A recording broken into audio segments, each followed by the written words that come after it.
JMC की आइए मेरे भाई बहनों, आज हम गलातियों अध्याय 5 पढ़ते हैं। स्वतंत्रता को सुरक्षित रखो।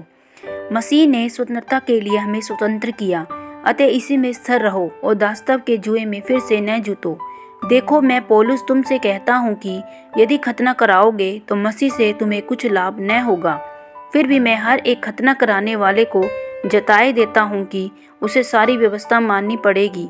तुम जो व्यवस्था के द्वारा धर्मी ठहरना चाहते हो, मसीह से अलग और अनुग्रह से गिर गए हो, क्योंकि आत्मा के कारण हम विश्वास से आशा की हुई धार्मिकता की बाट जोहते हैं। मसीह यीशु में न खतना और न खतना रहित कुछ काम का है, परंतु केवल विश्वास जो प्रेम के द्वारा प्रभाव डालता है। तुम तो भली भांति दौड़ रहे थे, अब किसने तुम्हें रोक दिया कि सत्य को न मानो? ऐसी सीख तुम्हारे बुलाने वाले की ओर से नहीं। थोड़ा सा खमीर सारे गूंदे हुए आटे को खमीर कर डालता है।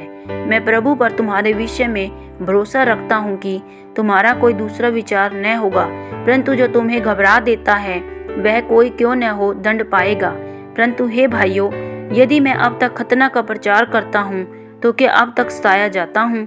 फिर तो क्रूस की ठोकर जाती रही। भला होता कि जो तुम्हें डावाडोल करते हैं वे अपना अंग ही काट डालते। हे भाइयों, तुम स्वतंत्र होने के लिए बुलाए गए हो, परंतु ऐसा न हो कि यह स्वतंत्रता शारीरिक कामों के लिए अवसर बने, वरन प्रेम से एक दूसरे के दास बनो, क्योंकि सारी व्यवस्था इस एक ही बात में पूरी हो जाती है, तू अपने पड़ोसी से अपने समान प्रेम रख।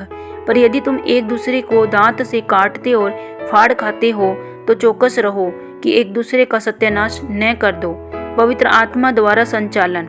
पर मैं कहता हूँ, आत्मा के अनुसार चलो, तो तुम शरीर की लालसा किसी रीति से पूरी न करोगे, क्योंकि शरीर आत्मा के विरोध में और आत्मा शरीर के विरोध में लालसा करता है, और ये एक दूसरे के विरोधी हैं, इसलिए कि जो तुम करना चाहते हो वह न करने पाओ।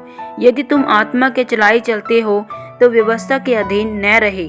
शरीर के काम तो प्रकट है, अर्थात व्यभिचार, गंदे काम, लूचपन, मूर्ति पूजा, टोना, बैर, झगड़ा, ईर्ष्या, क्रोध, विरोध, फूट, विद्रम, डहा, मतवालापन, लीला क्रीड़ा और इनके जैसे और काम हैं। ये विषय में मैं तुमसे पहले से कह देता हूँ, जैसा पहले कह भी चुका हूँ कि ऐसे ऐसे काम करने वाले परमेश्वर के राज्य के वारिस न होंगे। आत्मा का फल प्रेम, आनंद, शांति, धीरज, कृपा, भलाई, विश्वास, नम्रता और संयम है।